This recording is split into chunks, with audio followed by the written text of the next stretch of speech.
Today's another day to find you shying away. I'll be coming for you, okay? Take on me. What's up, people, and welcome to Ramen Talk. I guess we could say like a meeting of the minds of everyone in RNC.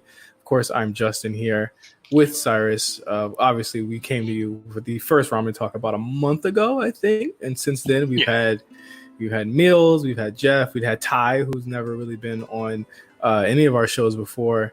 You have a couple of other ones that have come out since then. So thank you guys for checking out Ramen Talk and really tapping in with us through this really weird period of of quarantine and social injustice, all that stuff. We've been able to talk about a lot of stuff, but I think Cyrus, me and you have been kind of locked into being the video game guys at this point, right? Yeah. I know on like the first episode we kind of just said that it's going to be an array of topics, and we'll probably get like people that never really been on podcasts before, or groupings together, and it's just like good joke. It's me and you again. Yeah, me and Cyrus are video game guys. Obviously, I want to get in with Mark. Talk about. I want to talk about Missing Euphoria. I think we should just rewatch it. Yeah. and I mean, obviously not bring back Heavily Medicated, but just kind of watch that show again, because who knows when we're gonna get that again. But hopefully they're able to shoot the show later on this year. But yeah, since our Final Fantasy episode, what have you been playing? Have you gone back to Borderlands? I know me and you have gone back to Monster Hunter World. We've been playing that pretty heavy before I took a detour into Bloodborne again. Since Final Fantasy is over, I told myself that I would start 7, and then it was just like, hey, you guys want to get back on Monster Hunter? And I was just like, fuck it. I copped Iceborne, and I was just like, played that for like 2 months straight. I just started to like slow down now. Like, I'm not playing it daily like I used to. And now I'm back on Borderlands. The game is fixed, so. Yeah, it is. It's definitely. I mean, I went through it. I think I beat the story of it, and I'm just an end game for Iceborne. Too many Borns. I like it. It's cool. I think again, like the gameplay loop to me becomes really tedious in Monster Hunter, especially considering you want to build out the perfect build. It's like, it took me a week to get everything I needed for one. I think the one thing that stopped me with Monster Hunter is the story mode itself is very anti-player. Like, it doesn't value your time. I'll say that much. Like, I want to just beat it. It's about, I want to say, 15 hours, I think, as far as DLC goes. But you have all the things in between where you have to like find footsteps, and it's so archaic. And I do not like the footstep thing. Yeah. I hate it so much. And there's just with Iceborne, it's just like it gets grindy, and the quote unquote meta is very like, get this, and this, or you could get this, and this, and then like, what about anything else? No, don't get that. It's ass. Like getting resource, or trying to find like builds, or what's viable in end game, and it's just like the list is like pretty small, and then like at this point I kind of got like everything that I wanted or needed, so now I'm just waiting for Ultron to come out next week, and then the materials for that is pretty good, so I'm gonna do that and then turn the game off. Yeah, it was, it's really dope, and I think I'll wait till next week too. But I have tapped back in, my friend, to Bloodborne. I bought, and of course, obviously, this episode will be the Last of Us 2 episode. We're gonna get into that for as long as possible here. But I mean, I got Bloodborne the week it came out in March 2015. I stopped playing it. I got stuck after the big spider ROM. I don't know if you guys have played that before, but it is a From Software game. It takes a long time to beat. It's very hard. I was stuck, and I think a lot of it was because I didn't understand what the fuck was going on. It was my first From Software game. So I'd seen Demon Souls, I'd seen Dark Souls. My cousin was a huge player of those games. Got Bloodborne, got past the Shadows of Yarn. It was like this boss fight with 3 enemies. I know you beat them. You beat the game, Cyrus, but super tough for me at the time, and I just stopped playing it. I would say like the Shadows of Yarnum and ROM. I would say they are big stopping points. For me, Shadows of Yarnum, very difficult. Just it's like 3 people, and then like you try to focus on one, and then some asshole on the other side of the room will use his fucking snake arm to like start cutting you up, and then it's not fun. And then ROM just keeps spawning spiders and meteors. Not the biggest fan. I definitely beat Bloodborne, but I think I am off the Souls like train, or just like the From Software game train. After Dark Souls 3, I made it to like some boss, and I was just like, wow, that was pretty easy, and then I just like turned the game off. But they're good games, and I understand the appeal. Yeah, it's really it's really like fun, and a lot of people call this like the game of the generation, and I get it, because once you get to a certain level, it is very much unlike the Dark Souls games in that it's very aggressive. It does like kind of lend itself to, I'd say, the Devil May Cry crowd. I think a lot more than what I've seen in Sekiro, and I know Cyrus is gonna hate me for this, but I've been looking at that lately, and once it hits a sale, I'll probably buy it and see what's up with it. I want to see what's up with it. I already know, just looking at like some of the runs of the game, that like the sword play for me is just not it. Like the sword play is very like simple, but like I think if you compare like that to Ghost of Tsushima, which is coming out in like 2 weeks at the time that we record this, it's like it's very basic. But I think that there are certain things in Sekiro that do look interesting. But like Game of the Year, and I didn't think this last year, Game of the Year, it is not. Like to me, it's just not. Yeah. I just think like I'm off the Souls like train. I'm not a completionist. I play video games for enjoyment, and I know for like Final Fantasy, I got my ass kicked. Final Fantasy VII Remake, like I got my ass kicked from Hell House, and I was just like, but this is like a good challenge. Like, is it a challenging that I enjoy? And I don't get that enjoyment from the Souls games anymore. I think, I tapped out for the Bloodborne DLC. Curse of the Old Hunters or something like that. The old Hunters, yeah. Yeah, that going up and down the stairwell in the main hub and that, I was just like, no, I'm good. But I will say, fighting Ludwig, like I think that's like the first boss in it. It made me do like the lean forward meme. I was just like, oh, okay, I'm fucking with this. Like this is hard.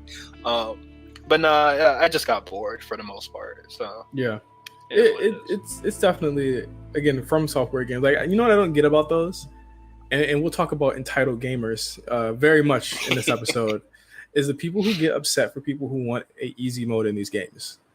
And what would an easy mode actually hurt people to have in a game? I've known with Sekiro, it will invite more people to play the games. Exactly. And I know so many people, if I was to look at Sekiro's trophies and look at the percentage of people who have actually beaten Sekiro, and including the amount of people who I know who have the game who have not beaten it because there's just a choke point in the game that just cannot get through, there would be probably 10% of people that beat that game.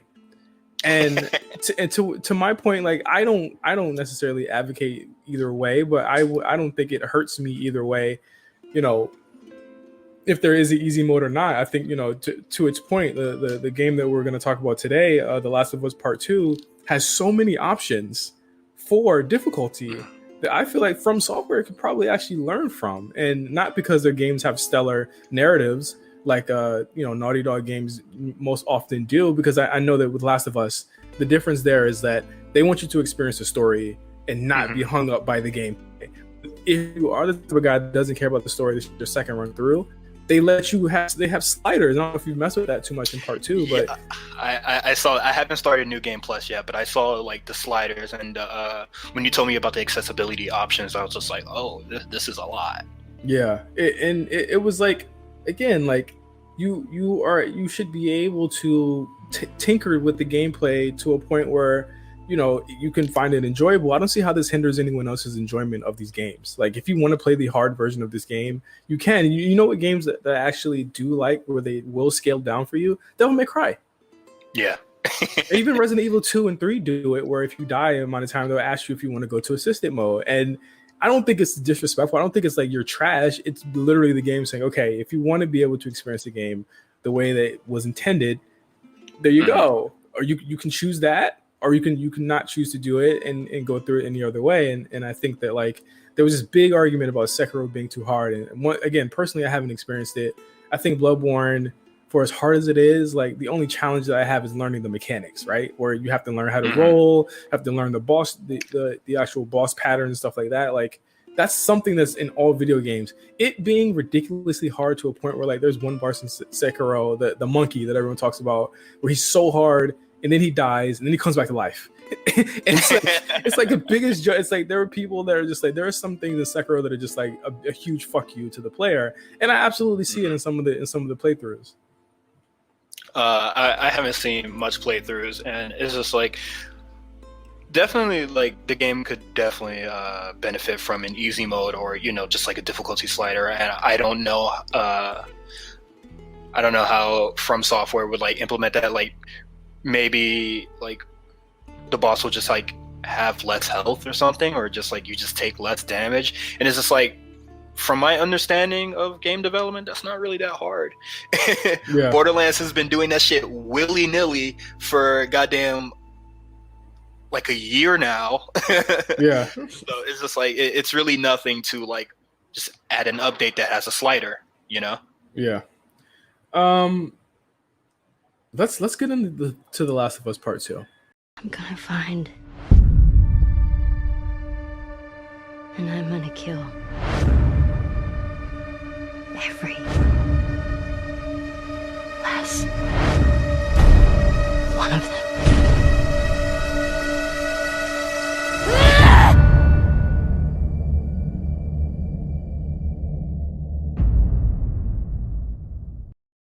Full spoilers here from this point on.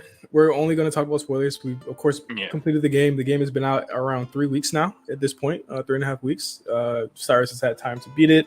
I beat it, I want to say, how long did I beat it before you did? Like probably about 2 or 3 days before you? Yeah, 2 or 3 days. And then you took another week. And then just a disclaimer, like, I know on the last episode of Ramen that we did, I was just like, no, I'm not really interested in playing Last of Us. And then, like, here I am. I have to say that I needed you to experience this game. I know you weren't like super big on part 1.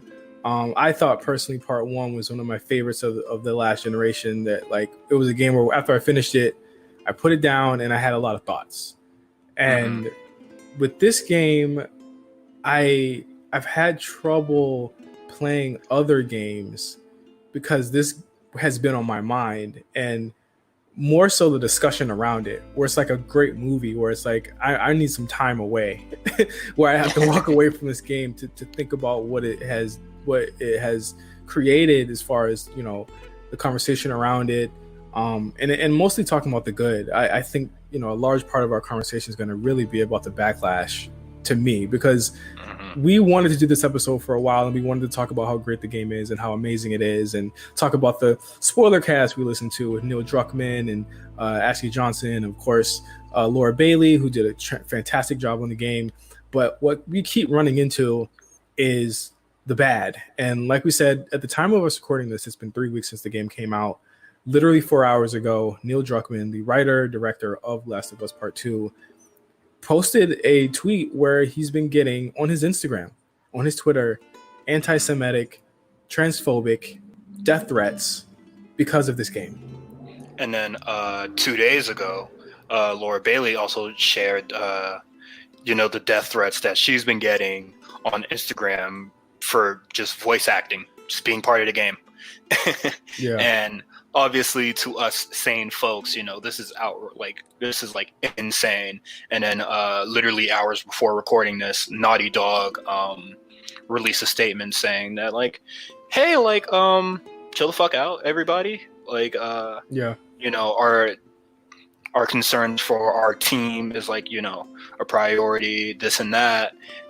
And I'm just like, oh, people are like, this isn't even just like Neil Druckmann, like the whole team is getting like, death threats or just, threats in general. And I'm just like, this is like insanity. Yeah. And then and just looking at the replies and seeing people try to justify it or just like, well, then you probably shouldn't have X. And I'm just like, oh, wow, you guys are. Yeah, it is ridiculous because at the end of the day, what we have here is that we have a game that has just like the Last Jedi, like Captain Marvel, like so many things we've seen just in general in our lifetime here in the last 5 years that has just turned so terribly. Because I mean, let's be clear, The Last of Us Part 2 does something that completely subverts what you expect the sequel would do. And people don't like that. There is such a big headcanon that people have for this series. And I mean, this series only has 2 games in 1 DLC. That's how much this series has affected people. And I get it. I absolutely understand it. But you didn't know, I just didn't know until this point, or maybe I was too naive to see the type of people that this game was attracting and these people who were attracted to it. Because I could see, and a lot of people could see what the writing on the wall was here at the end, from the beginning.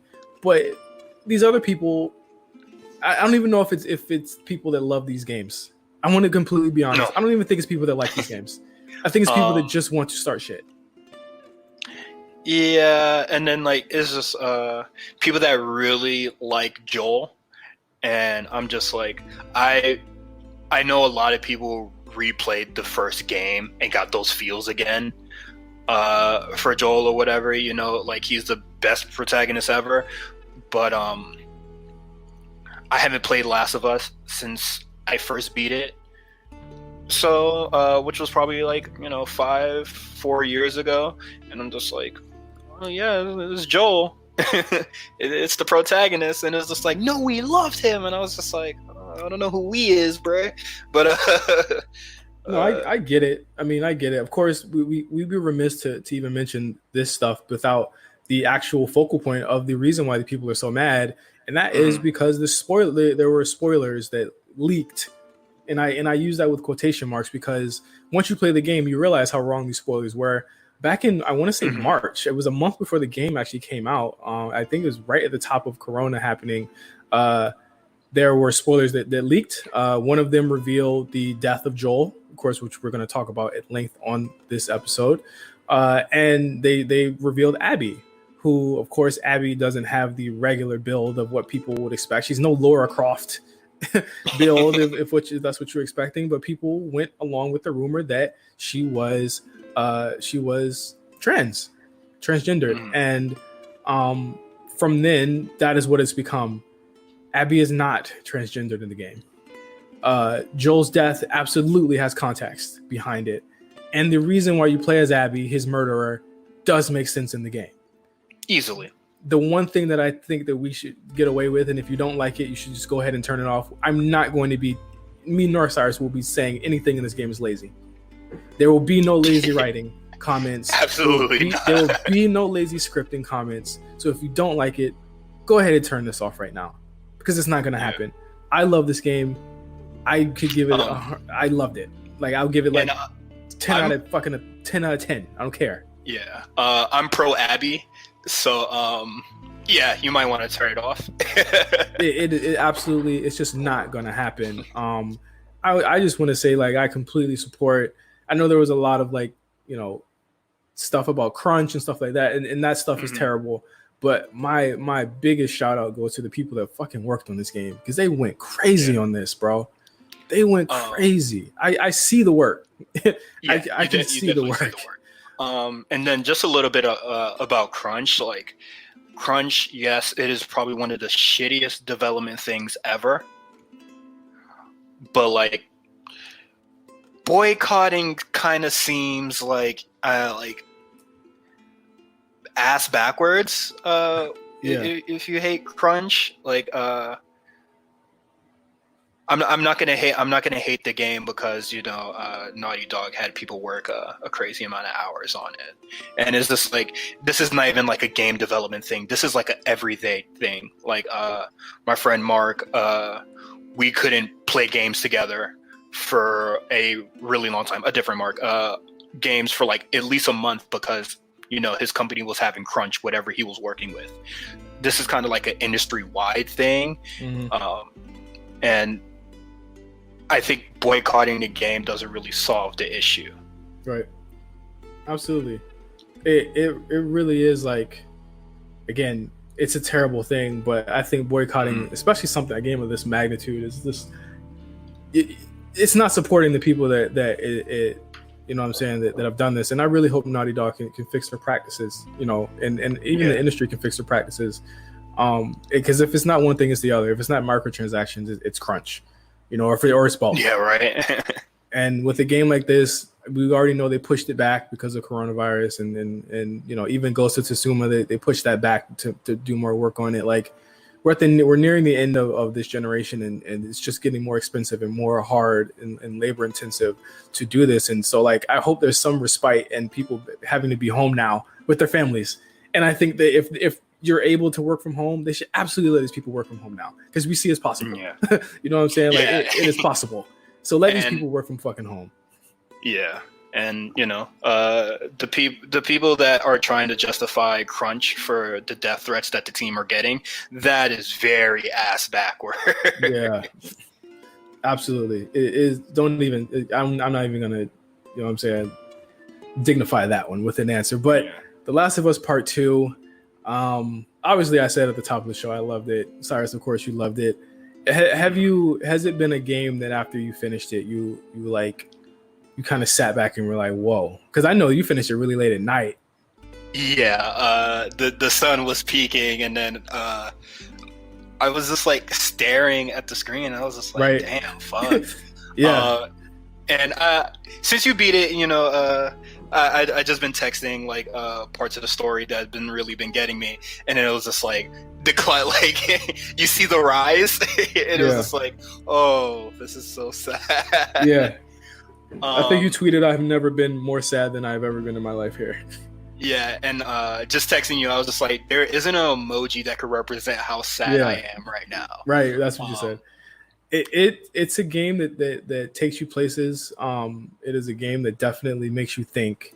I mean, really, just about the human condition. Like I know that Neil Druckmann said, the game is not about hate; it's about love, and I absolutely agree with that. I think Ellie and Abby's their journeys, precede them to act like how they act because of the love of her father, of Owen, in Abby's case, or in Ellie's case, it's Dina and Joel. And what she does is primarily for them, but more so for Joel. And I think that seeing these characters, like, this is a game that deconstructs characters that you fucking love.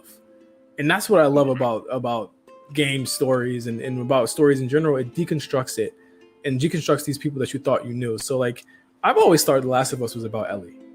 I thought it was her story from the beginning. When you mentioned that to me the first time, I was just like, yeah, that kind of makes sense, because like, although we are controlling Joel, you're kind of seeing like Ellie like grow right before your eyes, even though she remains the same age. But like, it's just like, before it's just like it's a pure escort kind of thing, like Ashley and kind of like Resident Evil. Then like the stakes get raised, and it was just like, now she has to pick up a gun. Now she's like a companion, and then like you kind of have to look after her a little bit more. You have to play as her in part 1, where you have to like actually defend Joel. Yeah, and it was just like this is different, and I really enjoyed that. From what I can really remember from the first game, And the ending of 1, I don't know how people really saw that as a happy ending. Well, it was, and again, I think it goes back to what I said earlier about like I didn't know, I was too naive to think of the type of people that this story was connecting with, because there are absolutely, and I can't judge these types of people too much, because it's a conversation, and I think the ending of this was supposed to spark a conversation. It was supposed to be decisive. Yeah, like it was supposed to be like, you know, where do you stand on this? And I think that's what The Last of Us is. It's about people's morals and how they bend because of the environment that they're in. And in The Last of Us Part 1, of course, Joel lies to Ellie after saving her life, and this lie, carries on 5 years later into Part 2. But Ellie, of course, was, your escort in the first game all the way to the hospital to see if she could cure the world, because she was immune, or is immune, to the virus. And that was a hot case of debate for the past 7 years about this game, is that, was Joel's decision the correct one, and how will the second game deal with that? And I think it would be really naive for anyone to think that the decision that Joel made would not come back on him fatally. Yeah, and then you raised a really important, really important thing that I never really thought about. It was just like, but what if they went through with the operation and then there wasn't a cure? Yeah, it didn't work. They still don't get a cure. Yeah, and that's like one side of the argument, and the conversation is like absolutely correct. This is one guy. There's no CDC. There's no WHO anymore. Like, it's just one guy with the cure. How much can he make off of her brain? You know what I'm saying? Like, what can he do? And in the game, I thought was really cool was that you saw the other side of it, where he's asked, like, would you do the same? Would you do this if it was Abby? And he says, absolutely, I would. But you kind of see, like, and I got to let's just commend the motion capture in this game. Because really, I was going to get to that when we talked about the gameplay, but like, it is really good.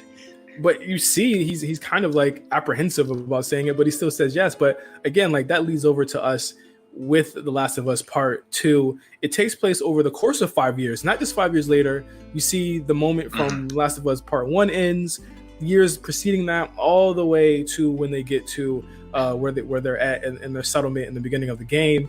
You start the game as Joel. You don't play as Joel, other like in any action scenes. You ride a horse with him in the beginning, and then you go into the game. I thought it was really slick the way that they did it, and the parallels of Joel's actual daughter in the first game, where you just kind of play as her walking around the house, and then you play as Joel for the rest of the game. I think that, like, as much as it's Ellie's story, it's also a game about Joel's redemption. And this is a guy that, and let's just be clear here, Joel dies in the first 20 minutes of it, or the first hour of the game. It is the most effectual scene, because I like Joel because he represented someone who was down in his luck and trying to do better, and his decision for what he did to Ellie was terrible, but you could kind of understand a father wanting to have his daughter back, and he found that in his kind of foster daughter in Ellie. I understood that, and I think that he was one of the most complicated characters in video games. I don't think you should be looking at him as a hero, though. I think you should look at him as like a fully realized human-like character. And just like a little bit about his backstory, like, Joel has done some shady stuff to survive, and it's just like, yeah, that's kind of what you have to do to survive here. But just because he did this little journey with Ellie doesn't really put a patch over that. And then we'll kind of see that with Abby, and it's just like, even through all that, at the end he murders the only people that were trying to more or less help, even though they were kind of radical. Right. But he murders a lot of those people, and some of those people were innocent and didn't really raise a threat for his selfish desire. He wasn't really looking at the bigger picture of the world isn't at stake here. So he was selfish. He was selfish. He isn't good, but he's gray. Yeah, and I think Ellie turns from good to gray, whereas Joel turns from bad to gray to like chaotic neutral. Yeah. You know what I'm saying? So like it definitely is something that like again that first I think the first hour of the game hits so hard because you don't know who the hell I came in completely clean. I know Cyrus, you knew about Ellie beforehand. I came in clean to the game, so I didn't know who she was. I didn't know what she was. I think I picked up on what was about to happen as I read into the context clues of her conversation with Owen in the beginning of the game. But I love the divided narrative where Ellie is building a relationship with Dina.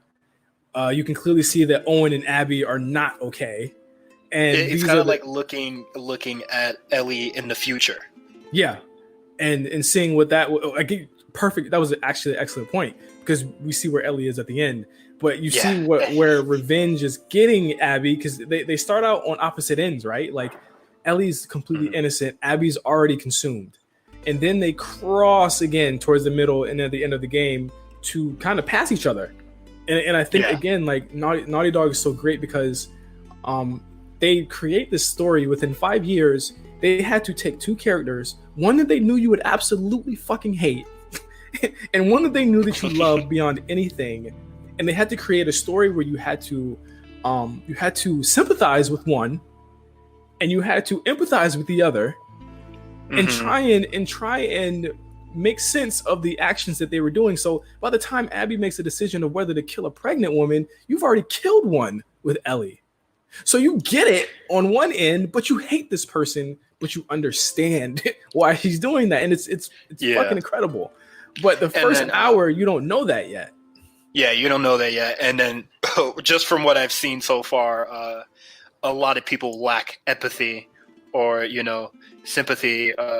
And they're just like, nah, revenge. And they like need to fulfill it for it to be a video game. And I was even like, with the game, and I think the game is so heavy handed in the fact that revenge is bad. There are so many points where revenge is bad. And this is not what you're supposed to be doing, regardless of how much you love this person. And that's really the surface level of it, where it's just like revenge is bad.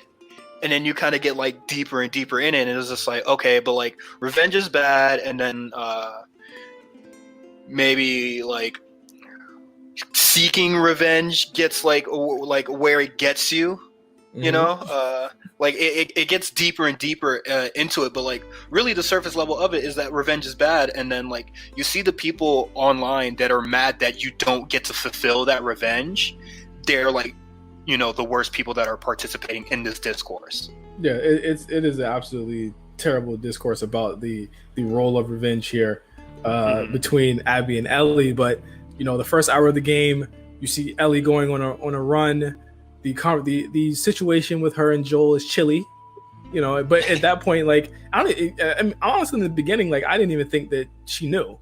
I thought that she just kind of was wondering about it, and the game does, in a powerful scene, let you know why the relationship split. But with Abby, she's helped out by Joel, and then she realizes, oh shit, that's Joel.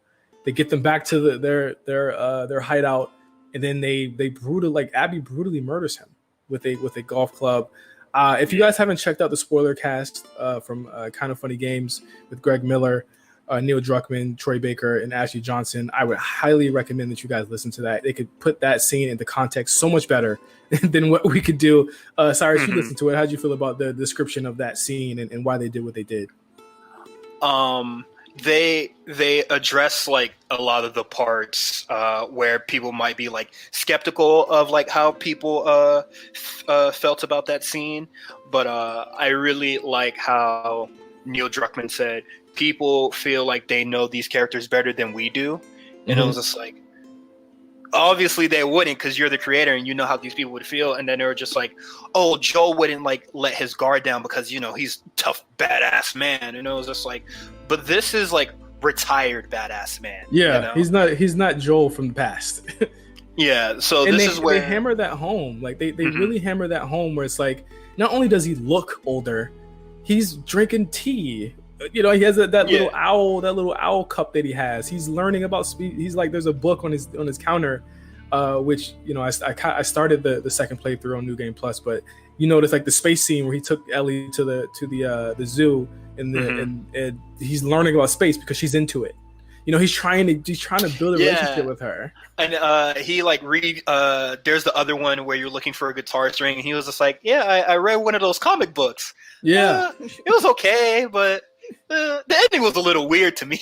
Yeah, and this is a different Joel than the emotionally detached guy, that we knew from the first game, and that's why when he is killed, and that scene's very hard to watch for me still. And it gets worse the more you play the game. Yeah, like that scene is, but I mean, like his face flashes every time you play as Ellie, like her PTSD, and I think that like they really captured mental disorder in the game as well, like in mental illness. Like Ellie is mentally ill in the game. She's seen a lot, and has had to do a lot.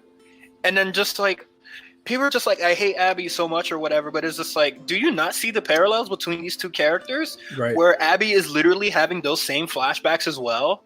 Like she has the pain and guilt where every time she goes to sleep, she has the flashback of, running to that the operation room and seeing her father die.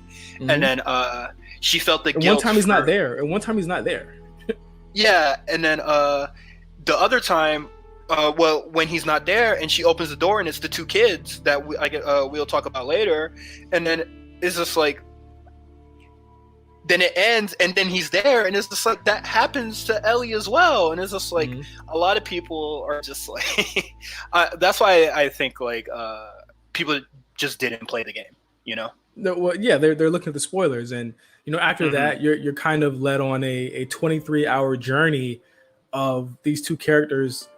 Fine, and I was thinking, okay, violence is a vicious cycle. Yes, that is a theme here. It is so much deeper than that. I think that it really is about it's about love and unrequited love and unreciprocated love, and there's love triangles between both of them but they're so different, right? Like it's a different type of love triangle because you got Dina, and you've got Ellie, and you've got what's his name? God, Jesse.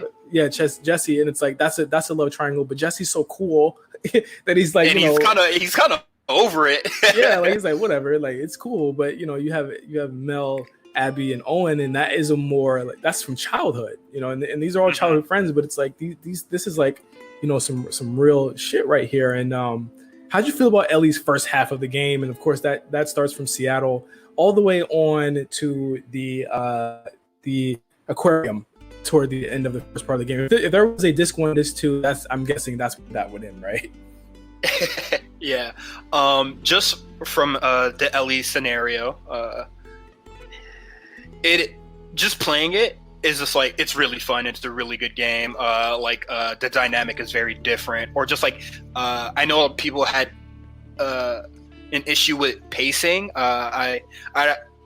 I see it when I play Abby, but I don't really get it as Ellie. I don't get it with Ellie. I think the pacing hit me hard on Abby's Seattle Day 1.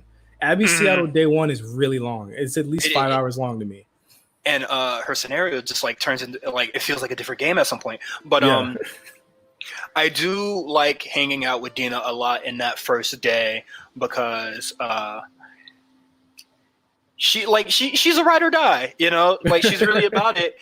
And then there's just like points where you kill a whole bunch of people, and Dina was just like, "You recognize any of them? I kind of want to go home, bro." And it was just like, "Nah, I don't really recognize anybody." But then like with gameplay, these like they're not people to you, but they're people to the enemy. Yeah. And it's just like I saw it was just like the protagonist is the villain in somebody else's story, Yeah. So like both ways. Yeah. So when you stab somebody, that's just like, oh, that was like a faceless dude when you fucking killed everybody else. But like a guard that sees a dead body is just like, oh snap, they got Jack. Yeah, I like that. I love that so much that they bothered to like, whatever. It's like generic names, but like the fact that these people have names is a lot. Let's get into gameplay a little bit here because with Ellie, you're introduced to a lot of the new gameplay mechanics in the game. of that being the dodge button, the jump button. Those are the biggest changes to the game. I never thought that just adding a jump to this game Do you like the jump button? I think, well, you go back and play the first one. That's all I'll tell you. You're not able to be that mobile in the first one. A lot of the mobility happens within QTEs and stuff like that in the first one. So with the first one, imagine if you couldn't hop on a ledge to get higher than an enemy. Imagine if you could, it was all like everything in the first game is very flat. In this game, it's vertical. It introduces verticality where you can go up, you can go down. You're able to maneuver more. You don't have the prone position in part 1 either. You don't have a lot of that stuff. So I appreciate the fuck out the crawling. Exactly. Like the jump button makes you invisible. The jump button to me is more than just the small 10 or 11 jumps that you have to actually make in the game. It adds to the combat system, and like we're gonna talk about evade because I think every game needs to have an evade like this. But I thought, look at this. I retweeted. I'm sorry, completely off the topic here. I retweeted Neil Drucken's tweet about the tweets he's getting. Guy responds to me because when you respond to somebody, it tweets that you and the person you retweeted it. He says the writing and gameplay definitely could have used some polishing, but your team created a great game. What we're literally talking about how the gameplay changed, literally how the series plays. Again, there is no argument. Gameplay is amazing, outright. And the motion capture is really great. And then it gets to the point where that account that makes all the combo videos, that man is doing John Wick montages in the game. Ellie and somebody, what else? What other argument I saw was, how is Ellie like a killing machine?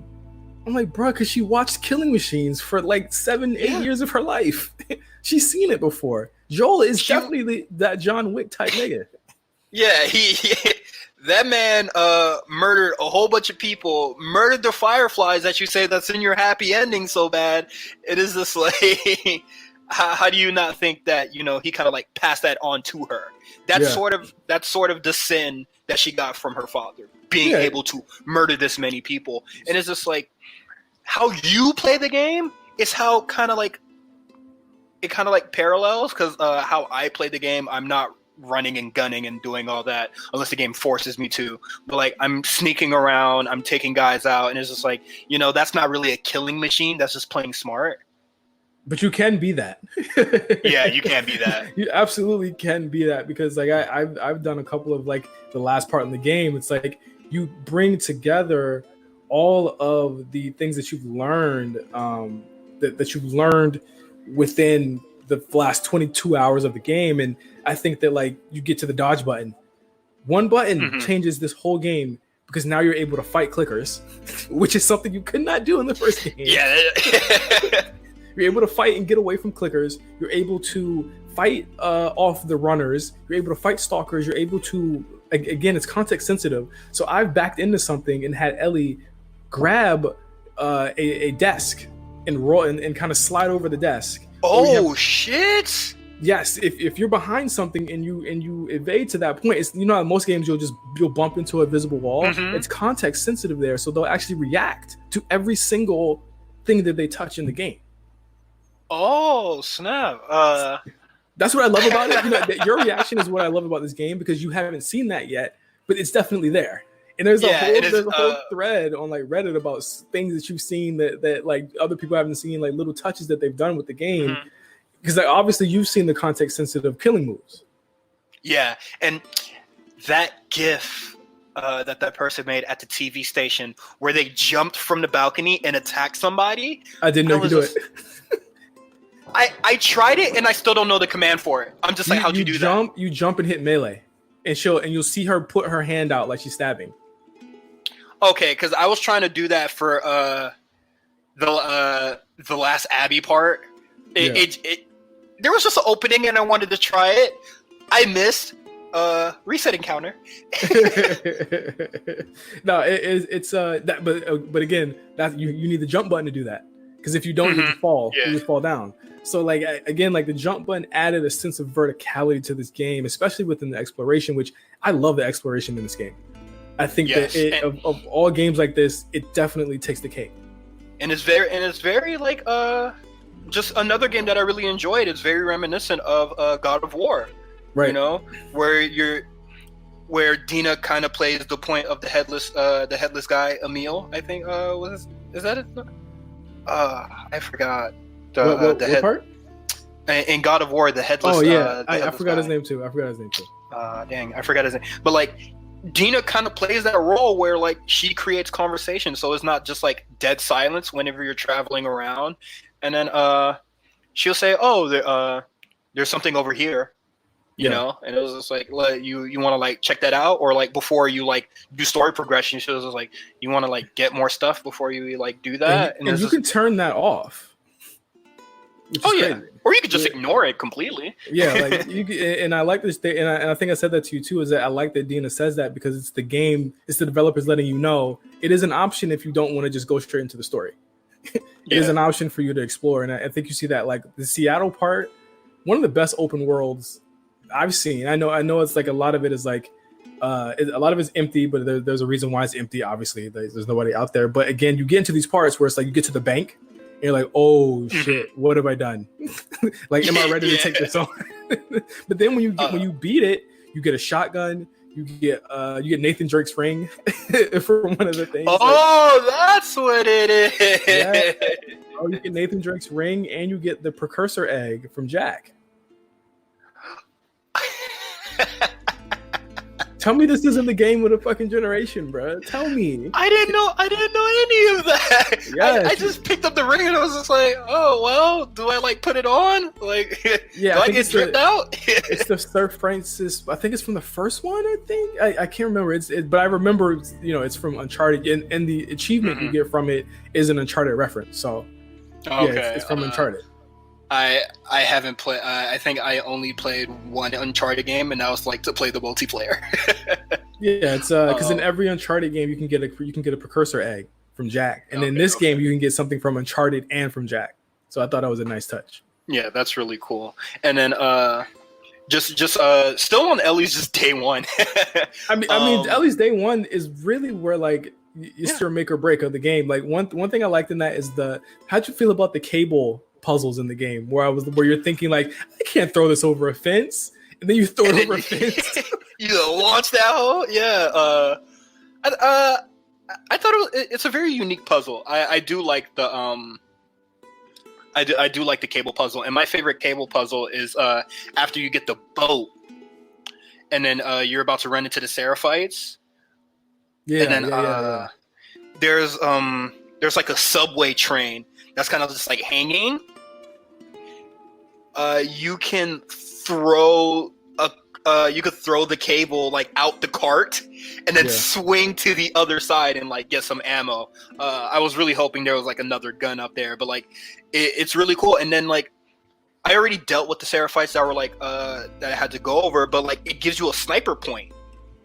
Yeah. So you could take out, and I was just like, oh, that's like so interesting. But again, it's the verticality of the game, and you're able to play in so many different ways. So you can sneak around like you did in Snipe, but you can use the height to do the jumping attack.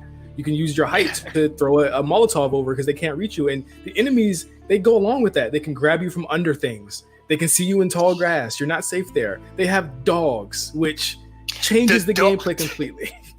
Hey man, that first dog area when you're in the suburbs is one of my favorite action sequences in the game. When they introduced the dog, I paused the game. I said, "Hey yo, what?" Hey, trip. And then it's just like just in that it's Hillcrest. Yeah. There's 2 dogs and 1 million guards. Yes. And you can, by all intents and purposes, I redid that part. You can just run and get out of there. Oh, yeah. When I got caught between a guard and a dog that goes inside the house that I was in, and then like outside the house, there's like 3 people and another dog, and I was just like, nah, I'm booking it. Threw a smoke grenade and just like ran to the door. And again, but with that, there's always consequences to that. So if you do run and you avoid everyone, you miss out on materials, which in survival mode you definitely need. In New Game Plus, since it's harder, you definitely need these materials. So it's like, again, it's a choice, but it's a choice that can be detrimental to you because you can miss out on some health. You can miss out on some you can miss out on a workbench, which are like definitely needed. There's only like 21 in the game. You definitely need a workbench. But you miss out on workbenches, and I think this in Abby's scenario towards the end of it, it's kind of like pushing you and like rushing you, and I felt like God of War did a little bit of that towards the end too, where it's just like, nah, let's like do the objective, because like the scene is kind of tense, and it just feels out of place if you're just like, where's the workbench? You're talking about the workbench right at the in the village. And you told me you missed it, so I was just like, nah, let me not rush it too hard. I missed the workbench at the very end with the rattlers. I didn't even know there was a workbench in that shed area. Did I get the workbench in the rattler area? It's where you first see the gimmick of where they have the runners tied up. There's a workbench right there. Oh, damn! I missed that shit too. Yeah, it's right, because you're thinking there's like 5 guards there. You don't want to be there. I want to see someone beat that on survival mode, because I want to see how they pull that off with all those guards in there, and they're definitely the smartest guards in the game. And it's just like, yeah, you can try to, and like, well, what is it?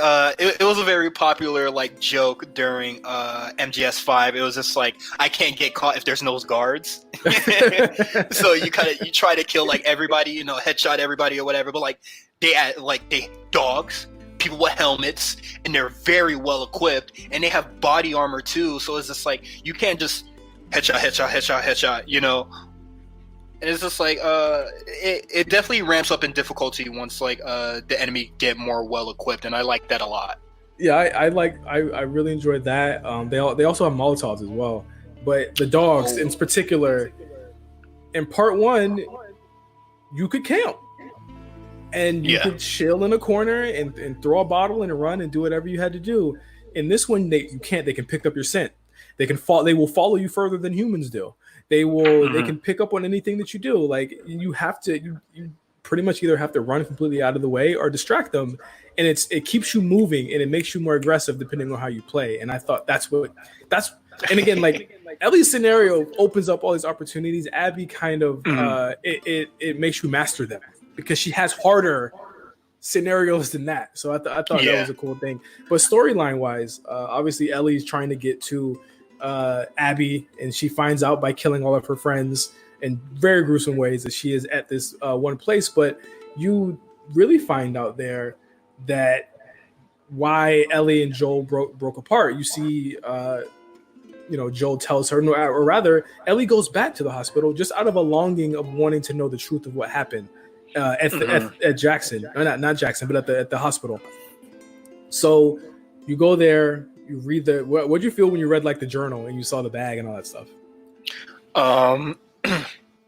When you're inside the aquarium. Yeah. When I first got the bag, and I pulled out the medallion that said "Oh," and I was just like, "Damn, I'm gonna have to kill him too." Then you realize it's after.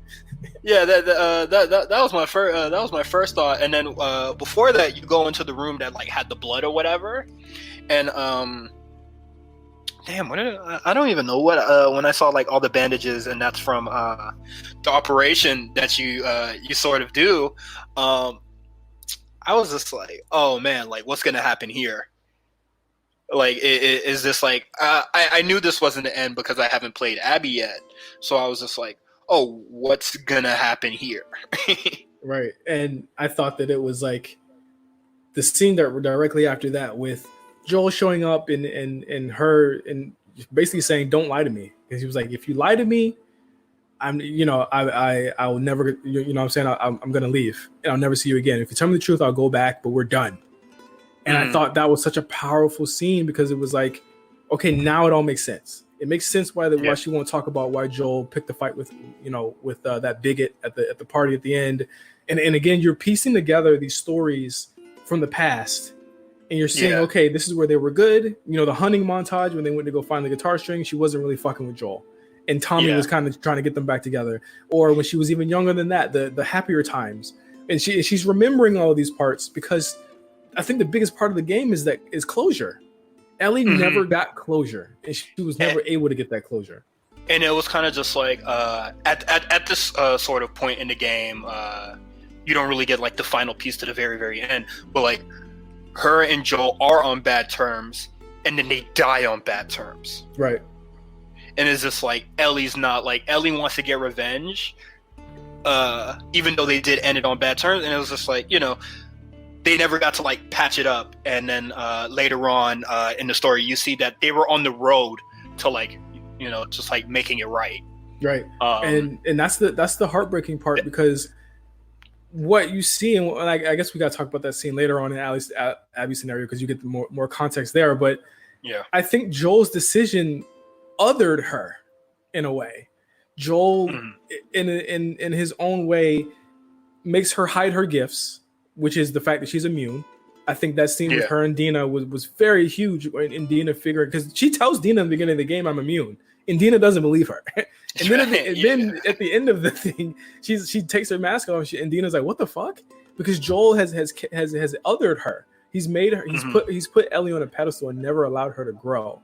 And I think that like you see throughout the game, the effects that her being so sheltered has made her. Like Joel has protected her from everything, and now she has no protector.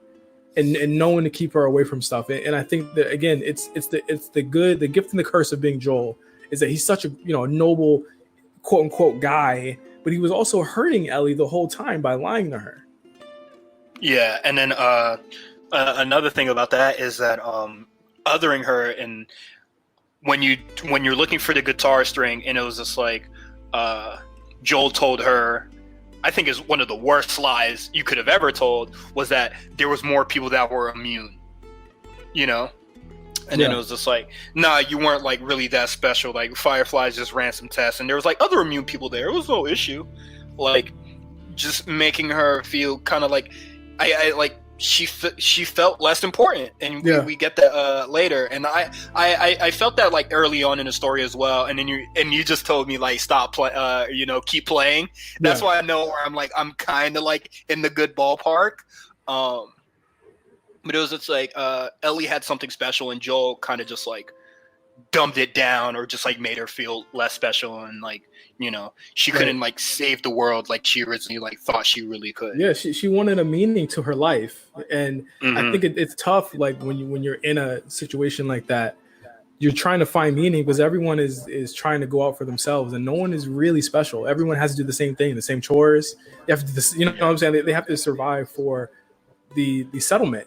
And Ellie is something different, and she's trying to look for closure in that part of her life. But the one closure we get in the Ellie story is when she finally comes across Abby, and the game twists, and we go backwards, and we go back in time. What did you feel? What did you feel about Ellie's turn? Before we get to Abby, what do you feel about Ellie's turn in the aquarium, where she kills Mel and kills Owen? At that point, we don't know how important they are, but when we find out how important they are, we're kind of like, oh no, what have you done? I think I think the last 4 or so hours of Ellie's campaign, I'm like, Ellie, what are you doing? I'm like, I don't want to play as you. I don't want to play as you. I'm really disappointed in you right now. I was just like, what are you doing, my guy? The aquarium scene, it was just like, okay, like it all like leads up to here, and then like Abby's not there, and then you pointed out to me, which I thought was really funny, is that she's like trying to be like Joel, where she tries to do the interrogation tactic that she tells Dina about in day one, and she was just like, she kind of talks about it like she perfectly understands it, but then when she tries to implement it, it goes to the shitter fast. She completely fucks it up and ends up killing 2 people. Or 3 people, really, because she kills Mel, who is with child. And that leads us back to Tommy, who they've been trying to find and track for the whole game. There's even a part where Ellie says, basically, screw Tommy, I'm going to go off on my own. Yeah, and I was just like, oh, when she did like, and that's like the beginning of the scenario, or just that day where she's just like, Jesse's just like, we got to go help Jesse. We got to go help Tommy, and we see what Tommy's doing. He was doing some fly ass shit, but it was Ellie's just like, no, the aquarium right there. Fuck Tommy, you'll be straight. And then it was just like, oh, okay, guy. And then like Jesse like dips, and then like me as well. Was just like, for real? Yeah, it's really like shitty, but Ellie is spiraling down, not because of really because of her obsession, but her obsession is masked by a need to get closure so that she can feel better about the way that her and Joel ended things. And I think you go back to that, to the aquarium after she's done what she's done, and she's like, okay, it's time for us to go home. I've done enough. This is deeper than what it is, and it's hurting people, and I got to get Dina home because she's pregnant, and I got to get Jesse home, and I got to get Tommy home because he's hurt. But then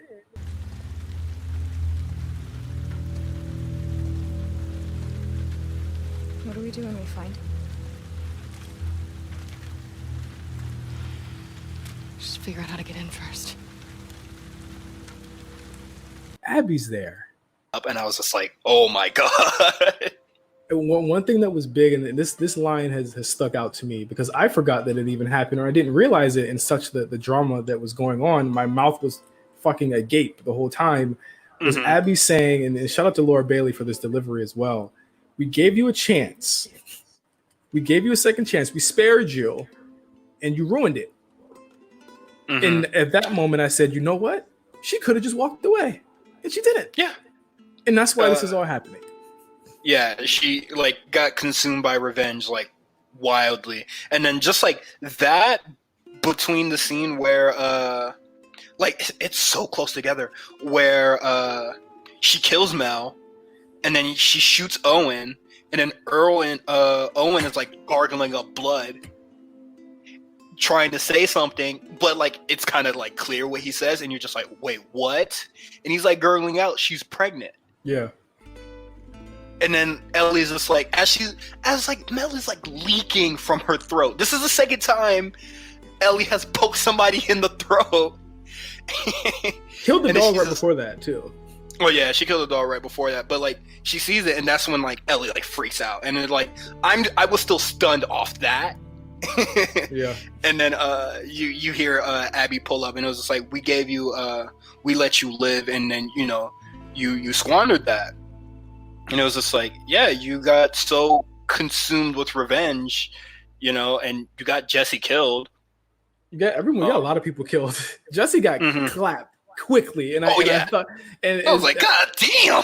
I was like, damn! But it showed you just how quick you can go in this shit. Like that's just how you can go. But let's get into Abby. Of course. Abby is I'm guessing she's 18 years old as well. I think her and Ellie were around the same age. She's around 18, 19 years old. She is the daughter of the doctor who was, going to operate on Ellie in the first game. And from the beginning of the game, you kind of you notice it's a lot different from the beginning. And I feel like that's one of my biggest, one of the biggest things I was kind of like, iffy on the, in the game itself, was that I felt as though Abby's day one was really long, and it was doing a lot to try and introduce you to these characters and how important they were and how broken their relationships were. And they spent like 4 or 5 hours doing it. Well, I felt like just playing the Abby, like the beginning of the Abby part, I thought like shit was happening in like quick succession, like introducing it, but like everything hit like really hard where when you first, this is like after the flashback with her father, but like you go into the mess hall when you're in the Wolves base.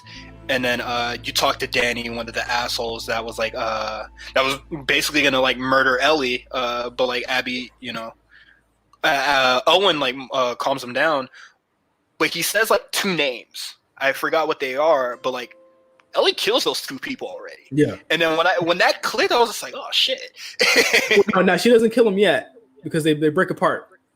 Oh yeah. Because But in day one, they're gonna die.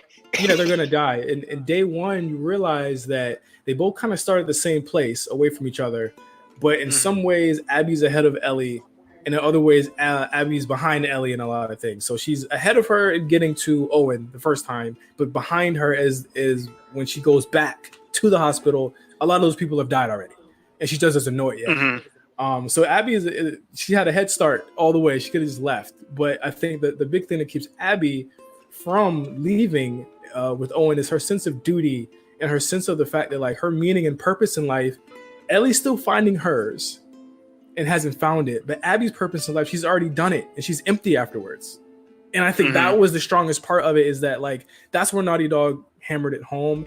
And I think it hammered it home really well when she finally gets introduced to Lev, is that Abby's purpose in life was to find Joel, and when she finally kills Joel, there's nothing left for her. She realized that her friends have moved on.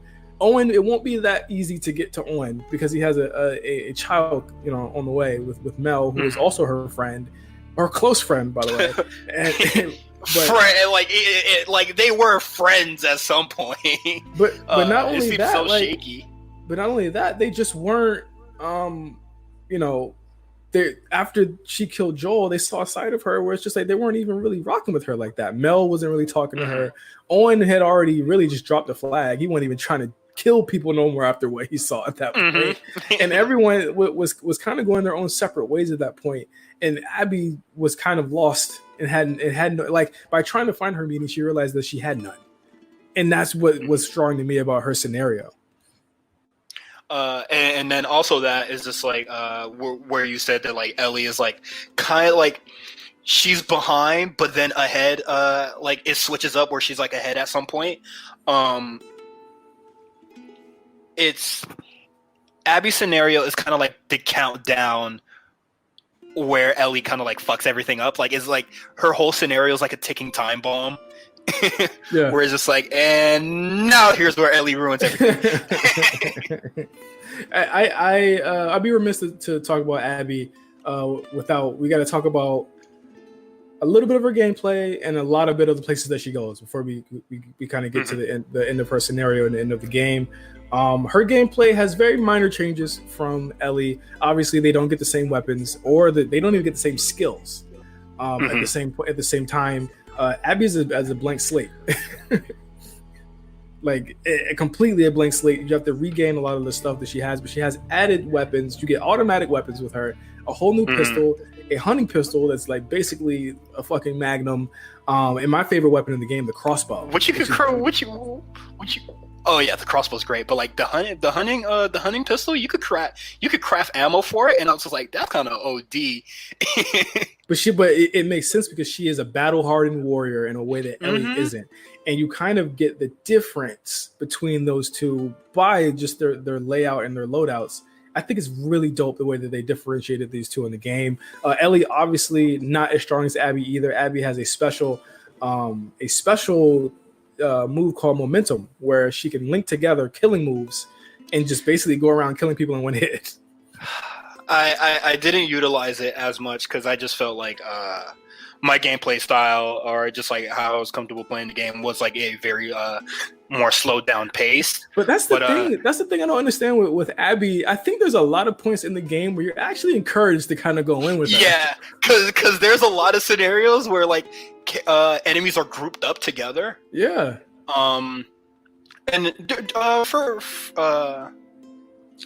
I would say the first time where I really noticed that, I was just like, oh, I could have murked a lot of those dudes. But I was just like, I got away and I only killed like one guy. And I was just like, saving resources is like way more important. But they give her a lot. I feel like they give Abby a lot of resources, bro. Yeah. But then there was one point in the story where I was just like, nah, I'm gonna have to utilize this, bro. Yeah, I think the cornfield is where I went crazy one time with Momentum. I think I tagged up 5 people in a row, just straight killing people with Lev with the arrows, and obviously like you still keep the dodge mechanic, but I think the interesting part with Abby is that she is like Joel in a lot of ways, in that she regains the ability to use shivs. Ellie has at least like easy mode compared to Abby. Yeah, because she's just since she's immune, I guess she don't really care. And then she just like pulls out this little tiny knife and then just stabs in the head. And I'm just like, why can't Abby do that? She's like Jill, where she has like infinite knife and she has all the like explosive arrows and shit like that. Like Abby does have a harder time with things such as like arrows. She can't craft arrows. So like the crossbow is very limited use in a lot of ways because she can't actually craft arrows, but she can craft bullets. So yeah, and I believe for the crossbow, since the arrows are different, you have a higher chance of recovering them. But like still, she can't like craft them. I want to say you can recover them from any body part other than Ellie's headshots. I want to say you can. I can't remember though. I'm not at Abby's part in New Game Plus, but you also like again. Bravo to Naughty Dog for making them different enough where it's like, okay, I'm playing as Ellie. Because when you have to go back and play Ellie at the end, you're like, oh shit, I don't have the crossbow anymore. I don't have the assault rifle anymore. I gotta actually have to go back to the way that I used to play. But Abby is introduced to the brother and sister duo of Lev and his sister, and I think this is the point where it changes, right? For Abby. I think at this point, this is where I was just like, oh, this becomes kind of like a different genre. I haven't seen any of the trailers. I think like the last thing I saw was like the E3 thing where they were like playing the music and they did they showed the dancing cutscene. That's all I saw from the game. So when I saw this part of the game, I was just like, hey man, this shit kind of crazy right here. With the lynching, and then Yara when she gets her arm smashed up, and I was just like, ooh, this game is reaching new heights. Right. I you do see those two or those three rather in the trailer. I think it was the 2018 or 2017 Last of Us one. I want to say 2017 is when it was introduced. 2018 is when they actually showed that second trailer. We didn't know who Abby was at the time, so when we were looking at that, we didn't know really because Ellie's not in that at all. But Naughty Dog was telling us at that point, this is who Abby is, in a more subtle way than Kojima did, by just yoinking Snake out of all those cutscenes and putting Raiden in them. In Metal Gear Solid 2, they actually let us see that Abby was coming. But Lev and Yara are your companions in one part of the game. One of my favorite. I think the graphics are great in Ellie's part. Abby has best graphics I've ever seen in my life on her side. There's a lot of conversations, so you see a lot of the mocap really shine there, and just talking to people, or just like talking to people, or when she like does the stealth takedown, and you just really see her face like kind of crunch up as she just like breaks her neck. Yeah. I love Ellie. I love Abby's silent takedown without the shiv. Really, really dope. I also love like the power she has when she actually takes someone hostage. Like you see like her muscles flex. It's really, really dope. Oh shit! Oh man, I gotta run it back. I gotta see the muscles flex, bro. You have to see the muscles flex, bro, for real. But I really love Lev and his opening up to Abby, because Lev at that point is going towards his purpose, and that is to be free and to live the life that he wants to live. Even though he still believes he's a scar, you know, he still wants to believe that, but he wants something more. Hold on, bro. Seraphite, come on. I'm sorry, man. Seraphite. Sorry, gotta call him the right. But it was, you know, I think where that kind of hits is where they're doing like the leap of faith, so to speak, across the buildings. I really love that part because that's another, you know, really small touch. Ooh. Abby's scared of heights, so when she's up high, I was wondering why my game was like the camera was zooming in whenever I was. So Abby, yes, big brawler woman. Oh, she's the strongest, or no, it doesn't make sense. But like, she's human. Yeah. And I feel like, you know, like, yeah, she doesn't look human or whatever, or like, you know, she's the very big villain, but like, I feel like that was like the first step of them like really humanizing her, where it's just like, oh, like this big strong woman, but like, oh, she's scared of things, like she's still human, like she has a fear of heights. And I like how the game implements it a lot, because like no matter how tall the ledge is, if you like stand at a ledge, the camera will pan back. and I like that a lot. Yeah, and they you don't realize until they finally say like she's afraid, and then it gets dimmer and dimmer when she's walking across that wooden bridge. I got vertigo playing that part, and I was like, okay, yes. And just to get a little lighthearted, I really love the start of that scenario where they kind of set out to go to the hospital, because Abby is trying to connect with Lev, who is I think 13, 14. He was born during this whole period, and so he doesn't know anything about anything. He doesn't know anything about the old world, so to speak. Yeah, Abby I walked into the barber shop, and then Abby like told like some joke, and then Lev was just like, "I'm 13, not 7." Like Lev, literally like my favorite character. Rapid fire jokes really lighten up the tone, and like a lot of the jokes are very subtle and just like really only shit. Like I don't know how could you not laugh or like really enjoy that dynamic between them, or just like see that this part of the game is kind of your Last of Us 1. Yeah. And that's that point. And the thing is, if people would have given her a chance, they would have seen that. But I'm sorry, lazy writing, I guess. But yeah, Abby does get a lot of really big scenes to herself here, where of course she breaks out the Owen affair, so to speak, where she and Owen have this unreciprocated love, where Owen loves her, but Abby was too consumed by revenge and order, and really just being the soldier that she is in order to actually like pursue that. And I think that's a heartbreaking part, was that like Abby had so many chances to hop on that boat and go to Santa Barbara, and she never did. And let's be clear, we haven't even mentioned this. The Wolves, the WLF, a lot of them are former Fireflies from the first game. And the big part that we forgot to mention is that when Joel did what he did at the hospital, they splintered off into this group, and they went to the WLF, who were already like in formation. But a lot of them are former Fireflies that are regular people, like you said, that were innocent, that were forced into killing and being soldiers for these people because of Joel. Yeah. So like the implications of Joel go way bigger than just the lie of Ellie. He ruined and misplaced a lot of people's lives. Like even Abby says it in the beginning, how many people have died because of what you did? And it's the truth. And then, it might not be the truth because of what he did for Ellie, but it's the truth for what he did at the hospital. Like he could have definitely just took Ellie and not killed anyone. Yeah.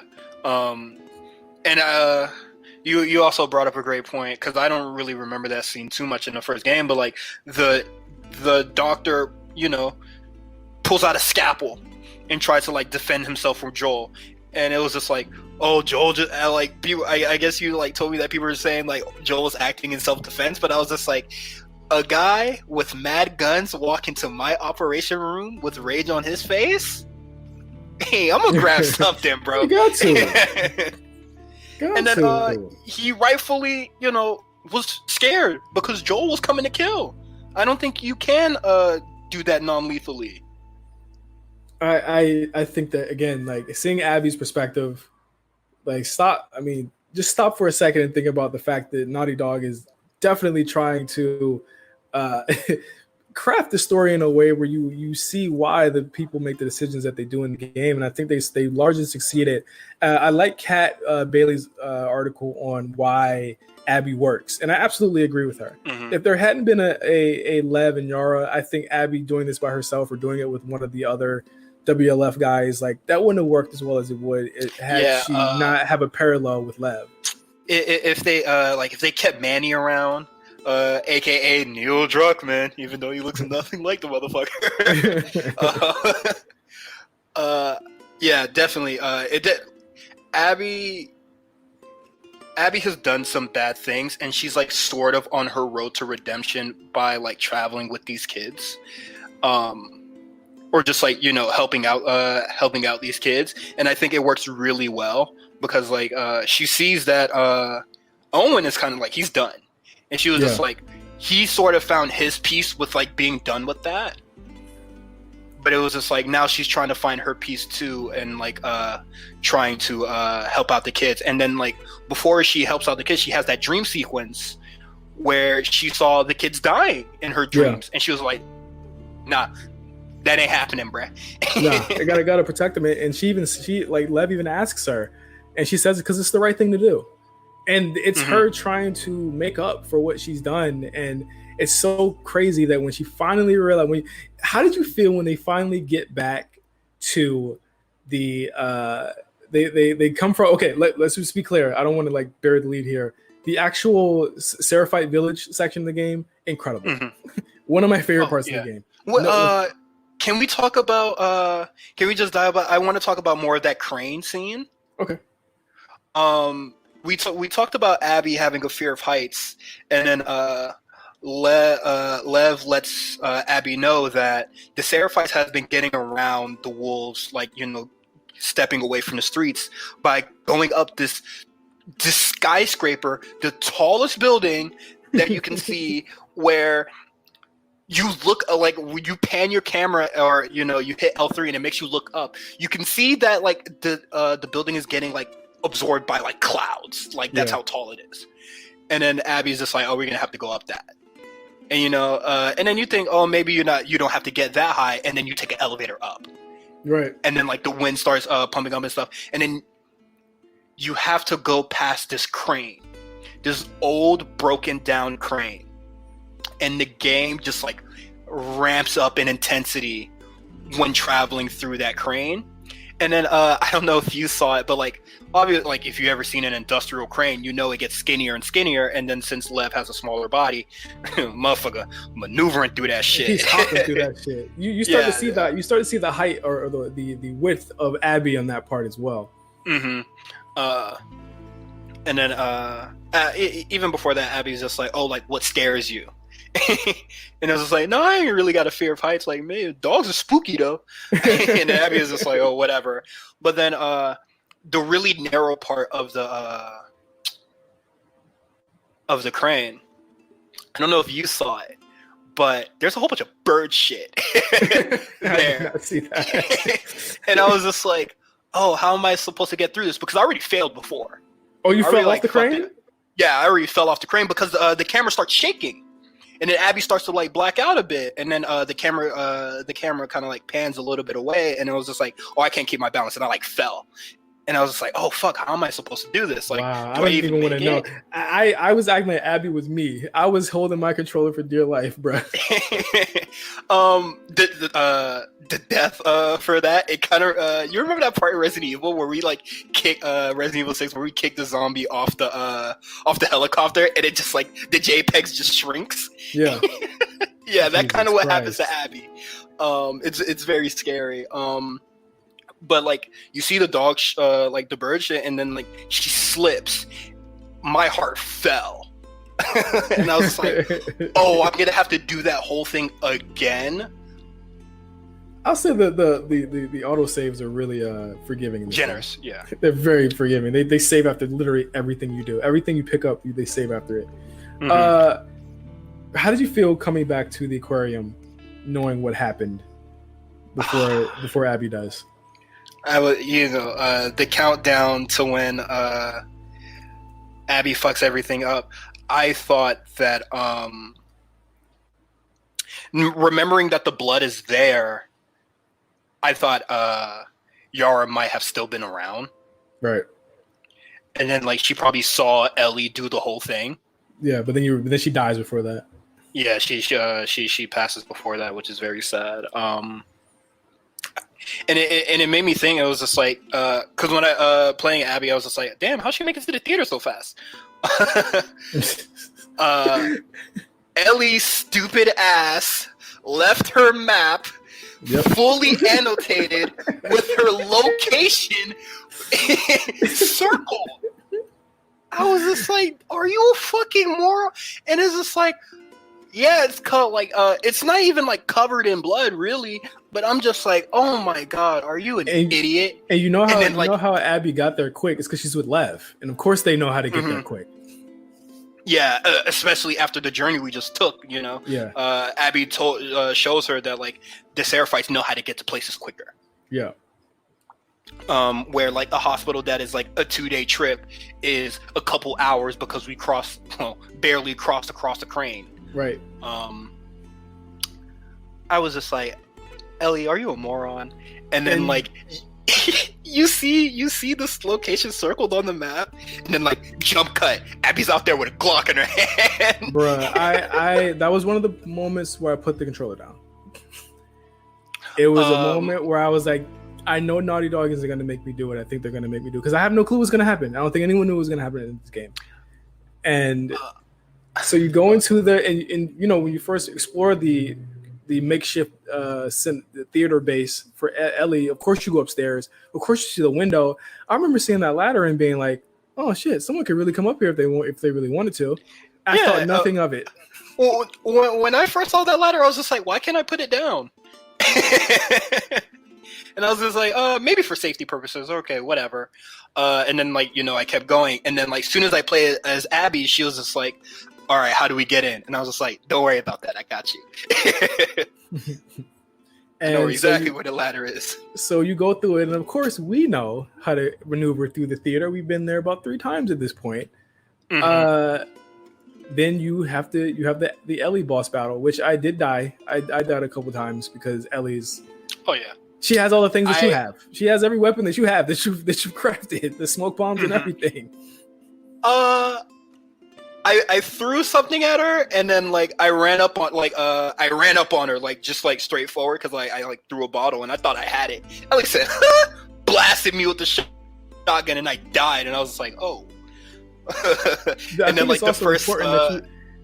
I think it's also important that you do this. You do this with the hands. You don't do this with a gun. Ellie has the gun because, of course, the game lopsides it for you because she loses her bag on the way out of the Seraphite Island. Yeah. And then it's so crazy that you go in there like barehanded or whatever, and then Ellie completely has the upper hand, and like. It becomes like sort of like player versus player, where like she uses the tricks that you know, like she's also using like listening mode or whatever. So like you come across laying prone, you come across some chains, like some set design props. You rattle that. Ellie's just like, oh, gotcha, and I'm just like, yeah, that definitely would have happened because. If I was doing that whole shit, the whole boss battle, from Ellie's point of view, I would have been in listening mode the whole time. Right. So from that boss battle, we get to Ellie nearly killing Dina, who of course we know is pregnant, and Lev stopping her, and Abby saying, "That's when shit got dark." And Abby saying basically, "I better not see you ever again." And once again, sparing her. And Ellie is 0-2 against Abby at this point. Well, let's go 0-3 because Abby murked up Tommy, banged on Jesse. Well, I'm just talking about just Abby versus Ellie in general. I think just one-on-one, she just can't. She can't handle it. But it leads us into what I thought was the ending at one point, where you're on the farm, but also the most tense part of the game. We were on the farm with Ellie. It's just sometime later. I want to say at least half a year because Dina's already popped out Potato, aka JJ, and you know you get to hold the baby. The baby animation and physics again. Ain't no game fucking with it.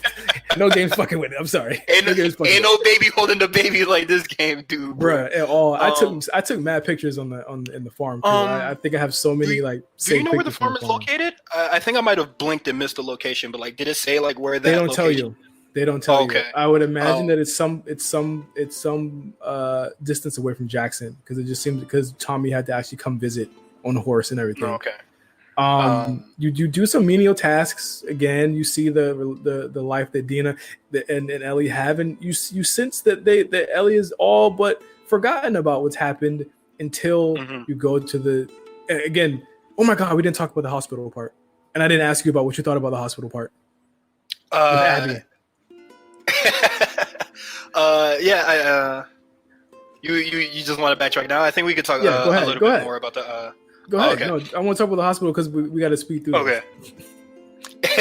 Okay. For the hospital, when playing it as Ellie, I was just like, Oh It was fuck! easy. Like, yeah, it was like piss easy. Like, I described it as going through OKB0 and MGS5, which is like very easy because like there's like nooks and crannies, or just like very the game has very easy stealth for the most part, especially when you understand mechanics. But killing Nora, that shit was insane.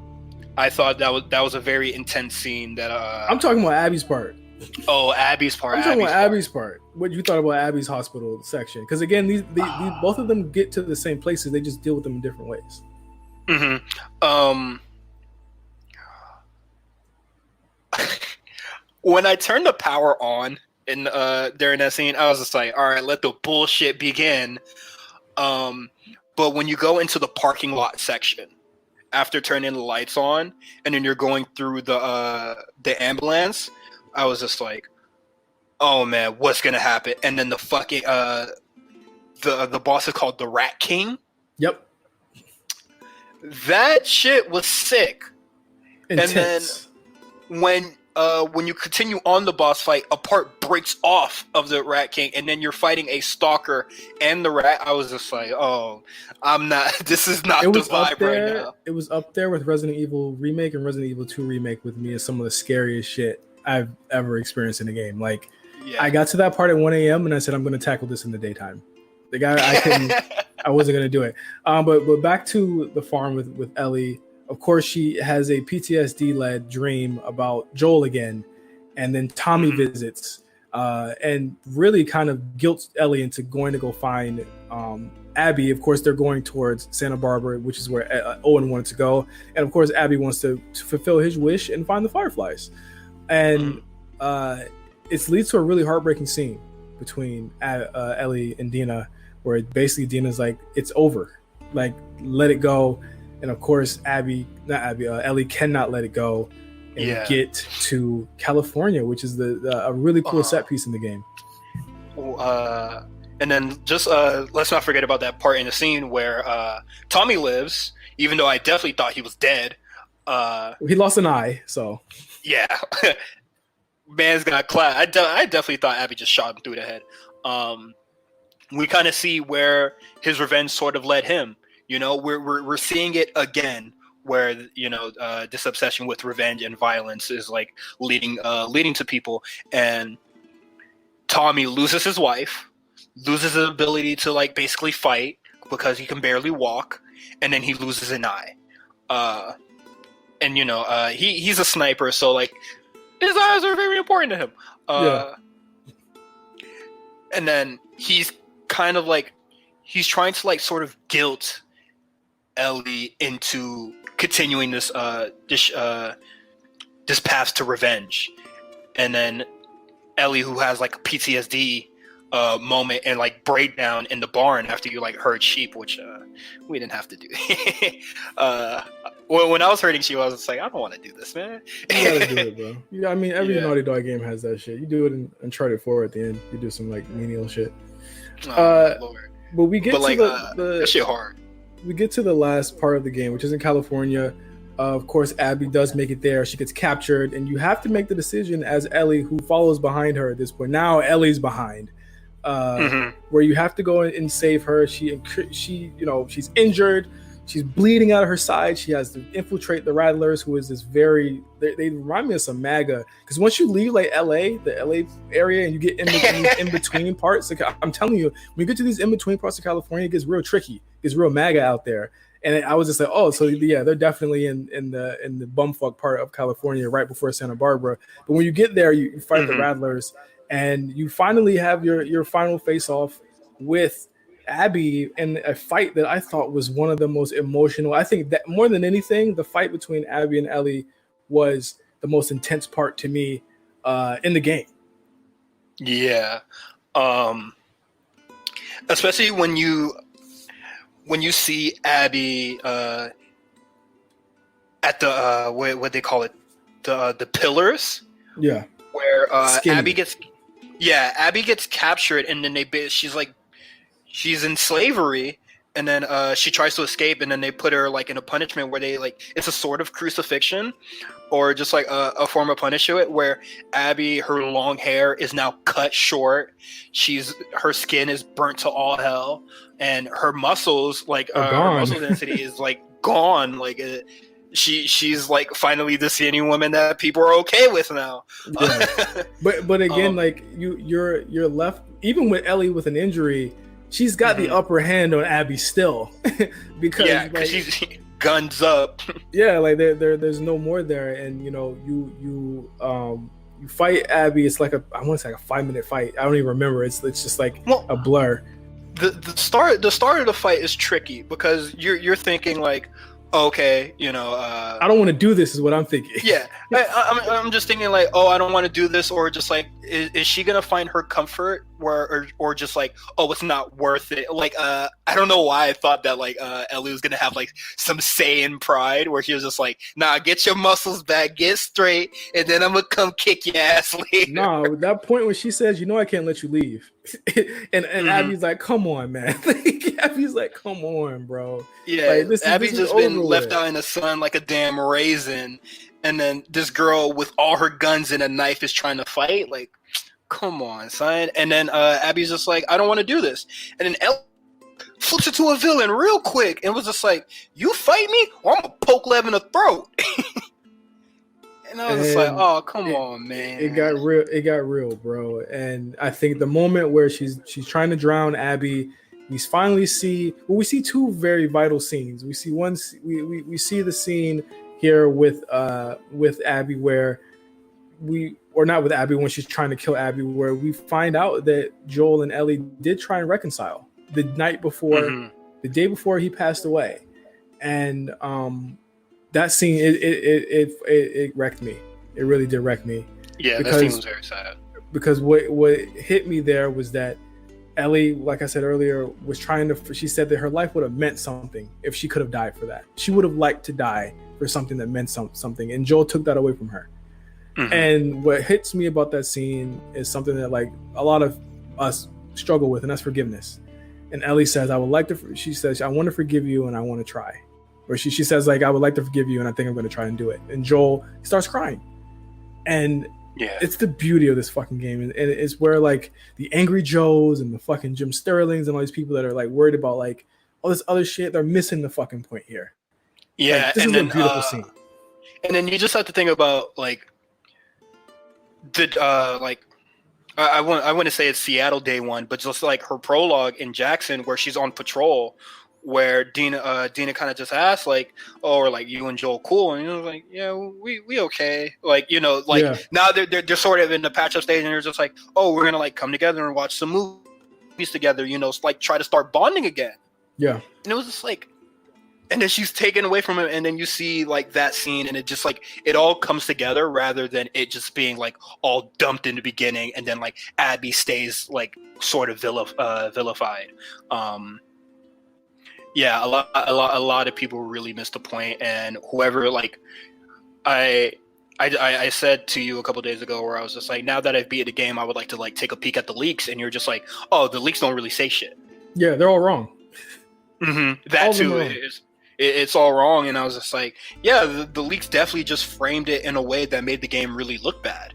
And I'm remiss to miss on the point of that scene with Ellie and Joel is right after he breaks up the fight between her and the bigoted guy that lives in the village, and that happens afterwards. So we see the breakdown from that point, even to the point where in the beginning of the game she asks about Joel when she's putting on her clothes.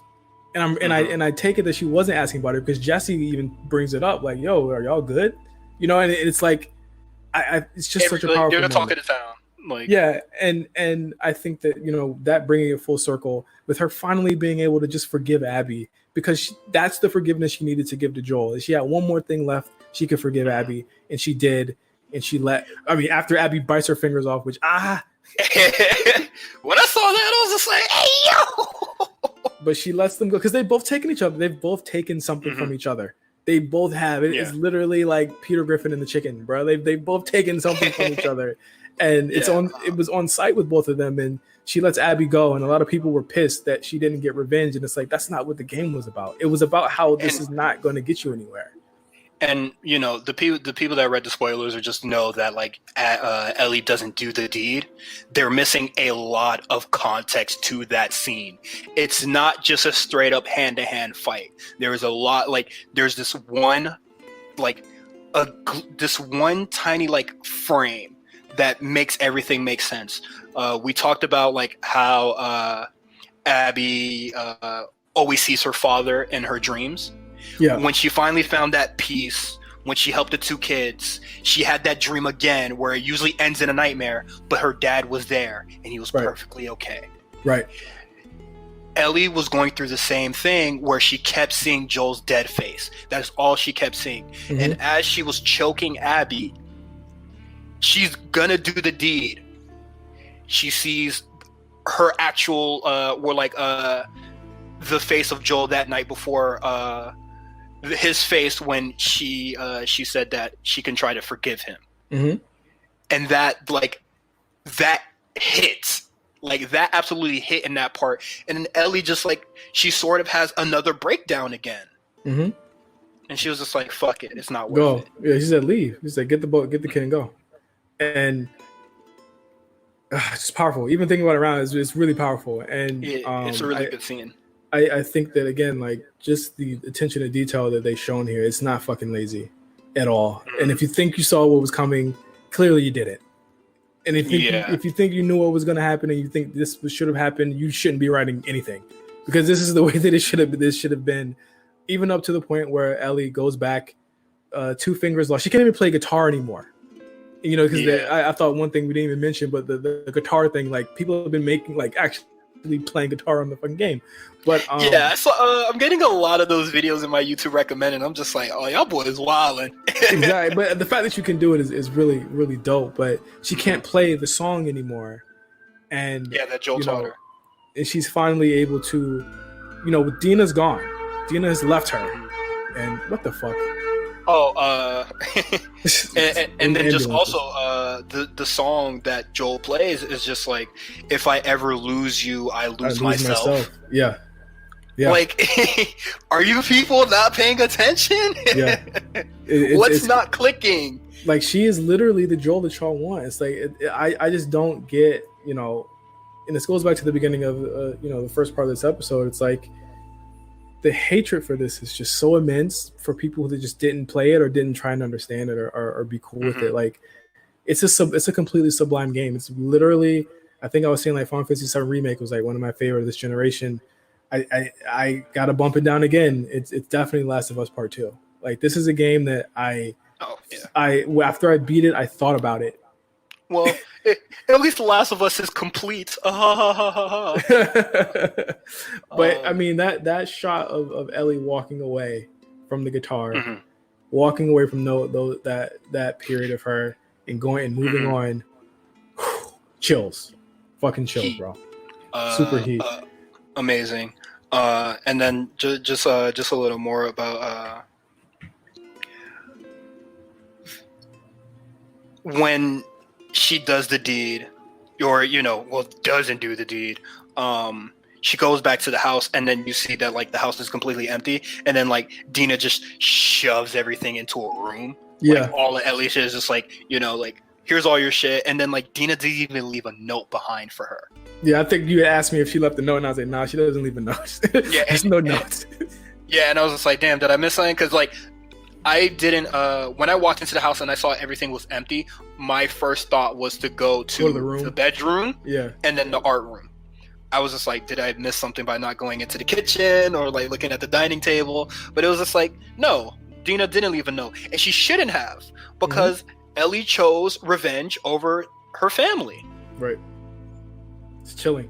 And I mean, I know a lot of people, I think like Kat Bailey said in specific, and a lot of other people said they don't want a part 3. But if you could see a part 3, which I think I think this will be a trilogy. What do you see in the part 3 of this?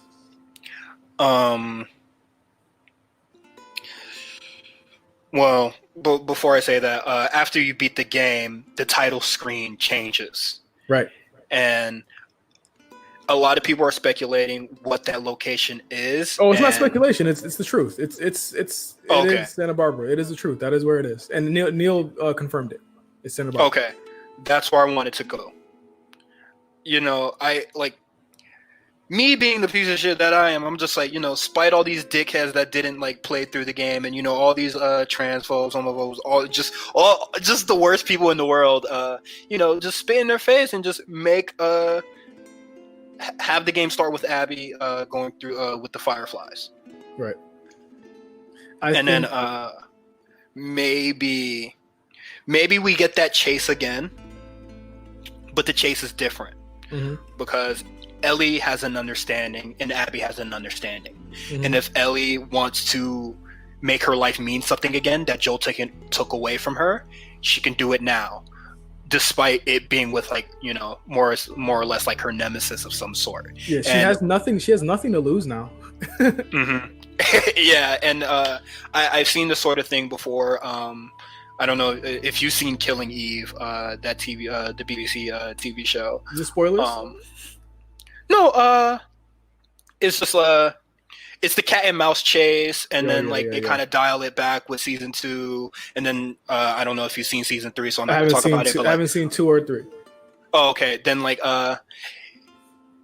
it's just like they're connected to each other. Like Eve and Villanelle are connected to each other, and that connection keeps growing and growing. And I think even though these two are their biggest enemies, sort of like Villanelle and Eve, like they're still sort of connected. And I would like to see more of Abby and Ellie, and I would like to see that dynamic shift. And maybe we do get like a Joel and Ellie adventure, but just with Abby. Oh yeah, I think Joel's done after this game. He's done. If there was another game, this is over with. I wouldn't mind that this was the last thing we saw from The Last of Us. I think this is a perfect way to wrap this up. But if there were I think a lot of people didn't think we needed an Uncharted 4, but we still got one, and it was still really, really, really good. So if we did get part 3, I do agree. But I think that Abby will be looking for Ellie, and I think that will be the story. And we get a time jump, and we possibly get an older Ellie, and we get the final part of the story. Like the infected. I think more than anything, the infected story has to end. And I think that's the one thing we want to see possibly end. And that's the thing with a lot of things in this sort of genre, where it's just like this impending doom, or just like like zombies or whatever. Like they're not really that important. Is really just about the people, and the infected or the zombies only really get involved when it's plot convenient. It's just, you can still tell these stories without like really getting them involved. So maybe they go to a point in the world, or like maybe around Jackson, if Ellie's heading back over there, maybe there is a lot less infected over there. Right? Yeah, I honestly, we don't need that. I think that there's still places you can go, but if it was over, it's over now, then hell. I mean, what a blast! What an amazing game, amazing fucking studio, and what a way to end this generation. Spectacular game. Thank you guys for listening to this lengthy, these lengthy discussion of The Last of Us Part 2. One of our favorite games of the year, possibly. I don't think anything's going to touch it. So, probably my game of the year. I'll just go ahead and say it right now. But if you have any more questions, anything else you want to talk about on The Last of Us 2, let us know. Follow me at OGJohnny5 and Cyrus at H_visibility. I'm out of food. I've been eating this whole time. For real? Yeah, I've been eating this whole weekend. I've had a lot of food. Mills said to bring the actual food to the show, and I brought it. I brought my lunch here. I found a ramen spot. Finally. But so like maybe next time I do this, maybe I will be eating, but I don't I'm kind of shaky on that because I don't really want smacking noises. Oh god. Just put your mic on mute.